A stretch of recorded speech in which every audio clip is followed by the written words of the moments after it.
দিদি, দেখ কি সুন্দর অপরূপ দৃশ্য। চারিদিকে পানি আর পানি।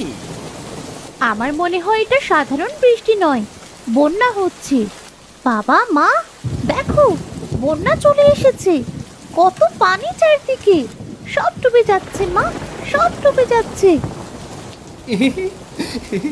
দিদি, এত পানিতে যদি আমাদের ঘরটা নৌকা হয়ে যেত, তাহলে আমরা বন্যার পানিতে ভেসে বেড়াতে পারতাম। ঘর নৌকা হয়ে গেলে তো ভালোই হতো। যাই হোক, ওগো, আমাদের এই পানি থেকে বের হতে হবে, না হলে যে সবার খাবার জোগানোই কঠিন হবে। বাড়িতে ডাল ছাড়া যে আর কিচ্ছুটি নেই। ঠিকই বলেছ গিন্নি, কাল আমাকে বের হয়ে কিছু করতে হবে। এই বন্যার দিনে চিংড়ি ধরার কথা ভাবছি, কি বলো? চিংড়ি ধরে যা পাবো তাই দিয়েই দুবেলা চালিয়ে নেব। এই বন্যায় চিংড়ি পাবে? আহ, শোনো গিন্নি, এই বন্যার সময় নদীর পানি বাড়বে, আর নদীর পানি যত বাড়বে তত চিংড়ি মাছ পাওয়া যাবে। এখন তো সন্ধ্যা, আমি কাল সকালেই চিংড়ি ধরতে যাব। এতে করে আমাদের না খেয়ে থাকতে হবে না গো। কিন্তু এত বৃষ্টিতে নদীর পানি তো খুব ভয়ঙ্কর হবে, তুমি কি পারবে? আমরা যখন ছোট ছিলাম তখন এমন বৃষ্টিতে চিংড়ি ধরতেই অভ্যস্ত ছিলাম গো। আমার কোনো ক্ষতি হবে না। চিংড়ি ধরা? আমি বাবার সঙ্গে যাব। আমিও যাব, আমিও যাব। ঠিক আছে, তোরা দু ভাই বোন যাস, তবে সাবধানে থাকবি। বন্যার পানি কিন্তু খুব বিপজ্জনক হতে পারে, আর তার উপর আবার বিদ্যুৎ চমকাচ্ছে। না জানি এই বন্যার সময় আমাদের ঘরটা কখন ডুবে যায়। ওদিকে গরু দুটো সকাল থেকে না খেয়ে মরছে। আহ গিন্নি, এমন অলক্ষণে কথা বলো না তো। বিধাতাকে স্মরণ করো, দেখবে সব ঠিক হয়ে যাবে। আর আমি দেখছি গরুর জন্য কিছু খাবার পাওয়া যায় কিনা। যেমন বৃষ্টি হচ্ছে তেমনি বজ্রপাত, এর ভেতর তুমি কোথায় যাবে শুনি? তাতে কি, আমি বেশি দূরে যাব না। আমাদের ঘরের পেছনে যে কলা গাছ আছে না, সেটা থেকে কিছু কলা পাতা পেড়ে গরুকে খেতে দেই। তাছাড়া তো কোনো উপায় দেখছি না। এই বন্যার পানিতে কলা গাছগুলো এমনিতেই মারা যাবে। ঠিক আছে, যাও।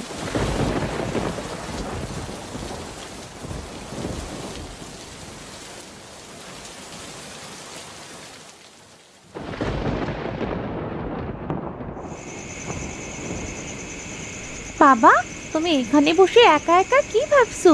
তোমাকে মা কখন থেকে খেতে ডাকছে। কই, কিছু ভাবছি না তো। হ্যাঁ, চলো। এই বলে রমেশ মণিকে সাথে নিয়ে খাবার খেতে যায়। তারা সবাই গল্প করতে করতে খাওয়া দাওয়া শেষ করে। এরপর যে যার মতো ঘুমিয়ে পড়ে। পরদিন সকালে, ওগো, ছেলে মেয়ে দুটো সেই কখন থেকে অপেক্ষা করছে চিংড়ি ধরতে যাবার জন্যে, আর তুমি এখানে দাঁড়িয়ে কি করছো বলো তো? কি আর করব, দেখো, বন্যার পানিতে লাউ গাছ সব নষ্ট হয়ে গিয়েছে। কাল মাঠে গিয়েছিলাম, গিয়ে দেখি মাঠের সব সবজিতে পচন ধরেছে। যাই হোক, তুমি আমার জাল দুটো আর মাছ ধরা খাঁচাটা দাও দেখিনি। ঠিক আছে, এই নাও, তুমি যেগুলো আনতে বলেছো সব এনেছি। এই তো বাবা, আমরা চলে এসেছি। তাড়াতাড়ি চিংড়ি ধরতে যাই, চলো চলো।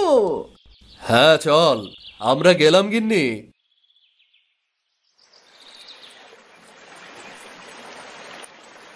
বাবা, নদী তো প্রায় ডুবে যাবার মতো। আমরা কি চিংড়ি পাবো বাবা? নদী তো এখনো ডুবেনি মা। বিধাতা চাইলে আমরা ঠিক চিংড়ি পাবোই পাবো। যাই হোক, তুই এই খাঁচাটা নে, আর মহিন বাবা তুই এই জালটা নে।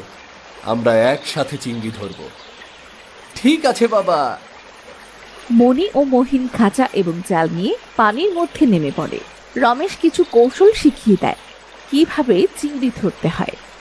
এরপর অনেক সময় কেটে যায়, কিন্তু তারা কেউ একটাও চিংড়ি পায় না।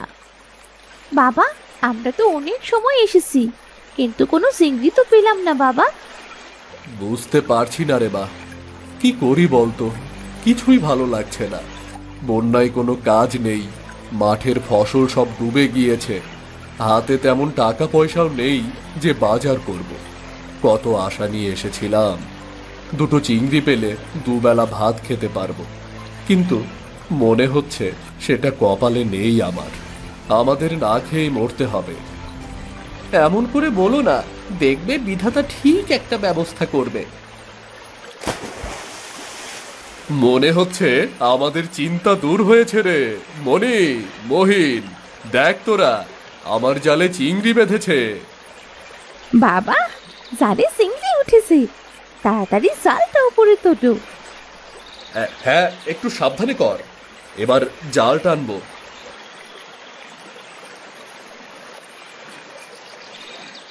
অনেক চিংড়ি ধরেছ বাবা, মা দেখলে অনেক খুশি হবে। তোর মা তো খুবই খুশি হবে, তবে আরো চিংড়ি ধরতে হবে, যাতে বাজারে গিয়ে কিছু বিক্রি করতে পারি। কিন্তু বাবা, বৃষ্টি তো আবার পড়ছে, দেখো নদীর স্রোত কেমন ভয়ঙ্কর দেখাচ্ছে বাবা। হঠাৎ পানির স্রোত এমন ভয়ঙ্কর দেখাচ্ছে কেন? এই এই যে, চল তোরা, এই বন্যার মাঝে আর চিংড়ি ধরবো না, কাল আবার আসবো। বাবা, ওটা কি? সেটা বুঝতে পারছি না, মনে হচ্ছে খুব বড় মাছ হবে। আরে না তো, ওটা তো কোনো বড় মাছ নয়। বাবা, চিংড়ির মতো দেখাচ্ছে। না, ওটা তো চিংড়ি নয়, একদম অন্যরকম।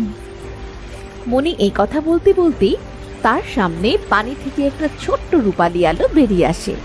সেই আলোটি যেন তাদের ডাকছে। রমেশ কিছুটা দ্বিধাগ্রস্ত হয়ে পড়ে। এটা কি কোনো স্বপ্ন, নাকি সত্যি কিছু? হয় পেও না, আমি তোমাদের কোনো ক্ষতি করতে আসিনি, আমি চিংড়ি দেব। আজ তোমাদের এই বন্যার সময় যারা সততা ও পরিশ্রমের মাধ্যমে জীবিকা নির্বাহ করে, তাদেরকে আমি সাহায্য করতে আসি। রূপালী আলো, তুমি আমাদের সাহায্য করবে? হ্যাঁ, কিন্তু একটা শর্ত আছে, তোমাদের কেউ এই ঘটনাটি গ্রামে প্রকাশ করতে পারবে না, এটা গোপন রাখতে হবে। আমরা কথা দিচ্ছি কাউকে কিচ্ছু বলবো না, কিন্তু তুমি আমাদের কিভাবে সাহায্য করবে? আজ থেকে আমি তোমাদের জালে প্রতিদিন চিংড়ি দেব। তোমরা যেখানেই জাল ফেলবে সেখানেই চিংড়ি পাবে। তবে মনে রেখো, একদিনে দুবারের বেশি জাল ফেলবে না। দুবারে যে চিংড়ি উঠবে তাতে তোমাদের প্রয়োজন মিটে যাবে, আর লোভ করতে গেলে সব হারাবে। তুমি যা বলবে তাই হবে রূপালী আলো। এবার আমাকে সাহায্য করো, আমি যে কষ্টে আছি অনেক। কি সাহায্য চাই তোমার, বলো আমাদের। এই যে নদীতে যে স্রোত দেখছো, এই স্রোত পার হয়ে একটা ছোট্ট কুটির পাবে, আর সেই কুটিরে একটা কলসির ভেতর জোনাকি পোকা আছে। সেই পোকাটাকে যদি তোমরা মুক্ত করতে পারো, তবেই আমি মুক্তি পাবো। ঠিক বুঝতে পারলাম না।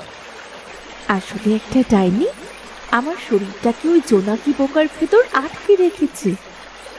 রূপালী আলো, তুমি আমাদের অনেক বড় উপকার করলে, তোমাকে সাহায্য তো করব, কিন্তু যেমন বন্যা হচ্ছে, আবার নদীতে তেমনই পানি, আবার প্রখর ঢেউ, এর ভেতর কেমন করে পার হব আমরা নদী? আমি তোমাদের পার করে দিচ্ছি এই নদী, এই বন্যায় তোমাদের কোনো ক্ষতি হবে না। আমি একাই যাচ্ছি নদীর ওপারের কুটিরে। না বাবা, আমরা যাবো তোমার সাথে। কিন্তু কোনো কিন্তু নয় বাবা, চলো তো তুমি। তোমরা তবে চলে আসো এই নৌকায়। রমেশ আর কিছু না বলে রূপালী আলোর দেওয়া নৌকায় মণি ও মহিনকে নিয়ে চড়ে বসে। এরপর রূপালী আলো সবাইকে নিয়ে চোখের পলকে নদী পার করে দেয়। আমরা তবে কুটিরে গেলাম। দাঁড়াও, এগুলো রাখো, এই ছুরি দিয়ে ডাইনির পেটে আঘাত করবে। এরপর ওই পাথরগুলো ওখানে ভেড়া আছে, তাই গায়ে ছুরি মারবে, তবেই ডাইনিটা মরবে, আর তোমরা আমাকে মুক্ত করতে পারবে। ঠিক আছে, তুমি চিন্তা করো না। আমরা বেঁচে থাকলে তোমাকে ঠিক আজকে ওই ডাইনির হাত থেকে মুক্ত করব। আমরা আসি তাহলে। রমেশ মণি আর মহিনকে নিয়ে হাঁটতে শুরু করে। তারা কুটিরের ভেতর গিয়ে দেখে ডাইনিটা যজ্ঞ করছে আর তার পাশেই ভেড়া যাচ্ছে। মানুষ মানুষ গন্ধ মনে হচ্ছে, কাউকে তো দেখছি না। ভাই, আমি ছুরি দিয়ে ডাইনিকে হত্যা করছি। তুই পাথরগুলো ভেড়ার ওপর মারবি। বাবাকে বলিস না। মরে গেলাম রে। খে তোরা তোরা মারলি কেন আমাকে? আমার ভেড়াকে ছেড়ে দে, ছেড়ে দে। ছাড়বো না, ছাড়বো না আমি কাউকে। তুই বাঁচলে তো আমাদের ক্ষতি করবি, ডাইনি কোথাকার।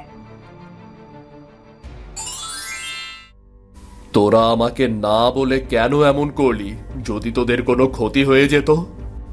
চিন্তা করো না বাবা, আমাদের কোনো ক্ষতি হয়নি। এখন চলো, রূপালী আলোকে মুক্তি দিতে হবে তো। ওই দেখো সেই কলস, ওই কলসের ভেতরেই আছে সেই জোনাকি পোকা। তোরা দাঁড়া, আমি কলসটা খুলছি। তোমাদের অনেক ধন্যবাদ আমাকে মুক্ত করে দেবার জন্য। এবার আমাকে যেতে হবে। তোমাদের কোনো চিন্তা নেই, তোমাদের জন্য নৌকা অপেক্ষা করছে। আমি আসি তবে। যা, জোনাকি পোকা তো চলে গেল, আমাদের কিছু বলার সুযোগ দিল না রে। তাতে কি হয়েছে বাবা? এবার বাড়ি চলো। আমরা সকালে এসেছি, এখন তো বিকেল হয়ে গেল বাবা। মা হয়তো চিন্তা করছে আমাদের জন্যে। ঠিক আছে, চল মা।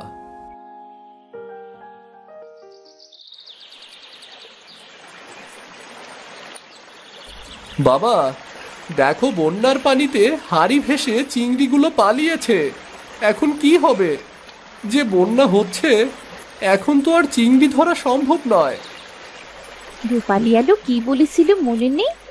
এখন তো চিংড়ি ধরতে বেশি সময় লাগবে না। মনি ঠিক কথাই বলেছে।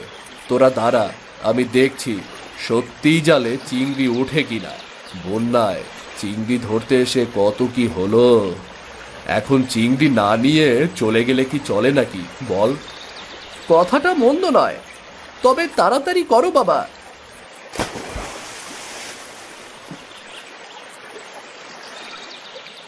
মহিন, মনি, দেখ তোরা কত বড় চিংড়ি।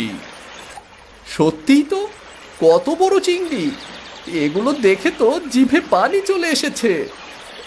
আজ মজা করে ভাত দিয়ে চিংড়ি খাবো। তাড়াতাড়ি বাড়ি চলো।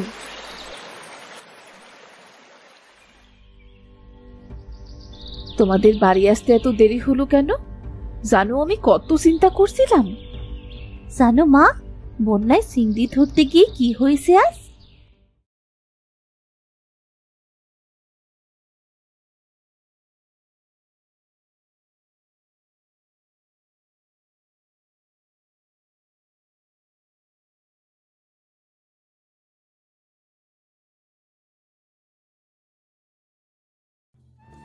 কি বলছিস কি তুই? বিধাতার অশেষ রহমত কিছু হয়নি তোদের। তবে বিধাতা যা করে তা ভালোর জন্যই করে। এই বন্যার মধ্যে আমাদের আর না খেয়ে থাকতে হবে না, তবে প্রতিদিনই চিংড়ি খেতে পারবো। যাই হোক, ওগো তুমি আমায় একটা চুলা তৈরি করতে সাহায্য করো তো দেখি। না হলে রান্না করব কেমন করে? রান্নার জায়গা তো বন্যায় ডুবে গিয়েছে। তুমি মাছ কাটো, আমি চুলা তৈরি করে দিচ্ছি। এই বলে রমেশ বারান্দায় চুলা তৈরি করতে শুরু করে। অন্যদিকে শিল্পার মাছ কাটতে কাটতে সন্ধে নেমে আসে। রাতের আধারে বাতির আলোয় মাটির ঘরটা আলোকিত হয়ে গেছে। শিল্পা চিংড়ি রান্না করছে। মণি আর মহিন আনন্দ নিয়ে সেই রান্না দেখছে। রান্না শেষে সবাই একসাথে চিংড়ি দিয়ে ভাত খেতে থাকে। বাইরে তো খুব বৃষ্টি হচ্ছে, আজ আমরা চিংড়ি দিয়ে ভাত খাচ্ছি। খুব আনন্দ হচ্ছে, তাই না রে ভাই? ঠিক বলেছিস দিদি। খাওয়া দাওয়া তো শেষ, এবার ঘুমিয়ে পড়ো। যাও, সারাদিন অনেক ধকল গিয়েছে। ঠিক আছে বাবা। খাবার খেয়ে সবাই ঘুমিয়ে পড়েছে, কিন্তু রমেশের চোখে ঘুম নেই। সে নীরবে শিল্পার পাশে থেকে উঠে ঘরের বাইরে গিয়ে দাঁড়ায়। সে বাইরে তাকিয়ে আছে। সেই রহস্যময় আলোটির কথা তার মনে ঘুরপাক খাচ্ছে। ওই আলোটা কি সত্যিই ছিল? জোনাকি পোকাই বা কেমন করে কথা বলল? হঠাৎ বাইরের দিকে তাকিয়ে রমেশ আরেকটি আলো দেখতে পায়, কিন্তু এবারের আলোটি স্বাভাবিক নয়, বরং তার থেকে এক ধরনের সুমধুর গান ভেসে আসছে। ওই আলোটা কোথা থেকে আসছে? তুমি সত্যিই পথে আছো, এই পথেই তুমি এগিয়ে যাও। তুমি চাইলে অনেক চিংড়ি ধরতে পারতে, কিন্তু তুমি সেটা করোনি। তুমি পরীক্ষায় পাশ করেছো। তুমি কে? কেন এখানে এসেছো? আমি পড়ি। ডাইনি আমাকে বন্দি করে রেখেছিল। আমি এখানে এসেছি তোমার আর তোমার পরিবারকে সাহায্য করতে। তোমরা আমায় মুক্ত করার পর আমি তোমাদের সাথে দেখা করিনি, কারণ তখন পরিরাজ আমাকে রেখেছিল। তাই যা দেখেছিলে তা কোনো স্বপ্ন নয়। প্রকৃতির মধ্যে এক বিশেষ শক্তি আছে, যা সৎ ও পরিশ্রমী মানুষদের সাহায্য করে। তুমি আমাদের অনেক সাহায্য করেছো, এতেই আমি খুশি। তুমি খুব ভালো রমেশ। তবে মনে রেখো, প্রকৃতি যতটা দান করে ততটাই ফিরিয়ে নিতে চায়। তুমি যদি লোভ করো তবে সব কিছু হারাতে পারো। সততার মধ্যেই প্রকৃতির শক্তি লুকিয়ে আছে। রমেশ ধীরে ধীরে সাহস অর্জন করে। তার মনে আর কোনো ভয় থাকে না। আমি কথা দিচ্ছি, আমি কখনো লোভ করব না। তোমার এই সততা তোমাকে অনেক দূর নিয়ে যাবে রমেশ। আজকের পর থেকে যখনই তুমি চিংড়ি ধরতে নামবে, তখনই তোমার জালে অনেক বেশি চিংড়ি উঠবে। দুবারের বেশি কখনো জাল ফেলবে না। এতে তুমি সব কিছু হারিয়ে ফেলবে। এটা তোমার জন্য এক ধরনের উপহার। আমি আসি তবে। এই বলে পরী সেখান থেকে অদৃশ্য হয়ে যায়। পরদিন রমেশ আবারও নদীতে যায় চিংড়ি ধরতে। পরীর কথা মতো রমেশ দুবার নদীতে জাল ফেলে। সে অনেক চিংড়ি পায়, আর এতে রমেশ অনেক খুশি হয়। বন্যার মধ্যে যারা ঠিক মতো খেতে পারে না, রমেশ চিংড়ি বিক্রি করে সেই টাকা দিয়ে তাদের সাহায্য করে। এতে অসহায় গরিব মানুষদের আর না খেয়ে থাকতে হয় না।